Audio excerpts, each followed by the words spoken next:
3 likes. I spent 4 years on that project. Doesn't make any sense.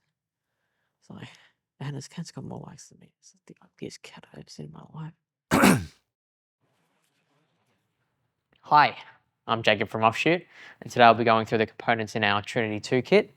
Hopefully by the end of this episode, you'll have a good understanding of what components are included in our kit and what aren't. This episode isn't about what the Trinity 2 is or what it's capable of. For those, we'll be working on those episodes later, and they'll be linked over here and in the description when they're done. For now, on our Trinity 2 kit, we have the Alexa Mini LF with our 16-32 signature zoom. So, looking at what's included, starting at the top, we've got the Trinity 2 head, the main attraction.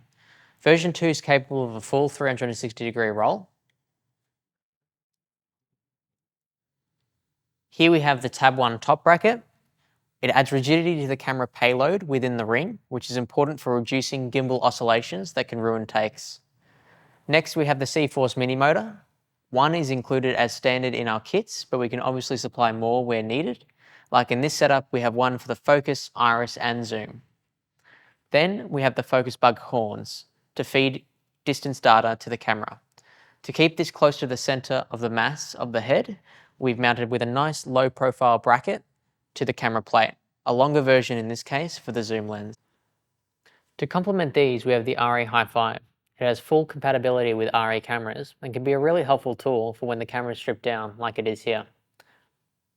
Moving down the rig, we have the standard length post. This strikes a balance between boom range and still being fairly compact, while the super post is all about extended boom range. It's like a mini, very portable jib arm. Then we have the Trinity Master Grip. The Trinity Master Grip is new for the Trinity 2. It's a 2-axis controller that the operator can use to control tilt and roll.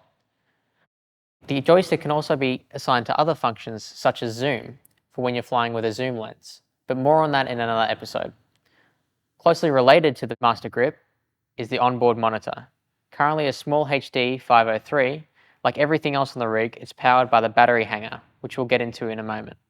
Right, let's move down to the RCP. This is the Trinity control panel. It's where we can configure how the Trinity behaves, which axes the Master Grip controls, etc. This is also new with the Trinity 2, and it makes it much faster to configure the Trinity on set. We're not going to go through it here in detail because, again, this episode is just about what's included in the kit. This brings us to the battery hanger. It's a nice bit of kit, and it provides both 24 volt and 12 volt power throughout the rig, regardless of the voltage of the batteries powering the Trinity. This is the only place on the Trinity where we provide power via batteries. The batteries provide power to the battery hanger. The battery hanger provides power to the camera, the lens motors, the video transmitter, the Master Grip, and the onboard monitor. And there are some aux power ports throughout the rig too for powering more accessories.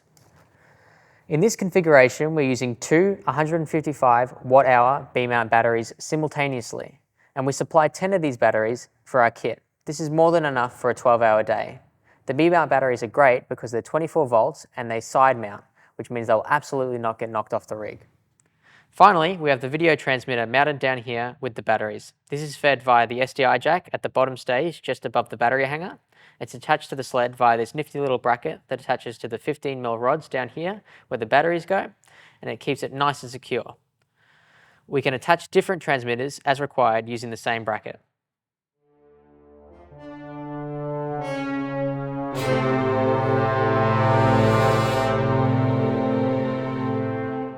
And of course, we've got the vest and the arm, and that makes up the main components of our Trinity 2 kit. We've also got some other tools, cables, and other knickknacks, which might sound a bit boring, but it will save your life if a cable gets snagged on set. That's it for this episode. If you have any questions, please leave them below. Otherwise, feel free to get in contact for more info.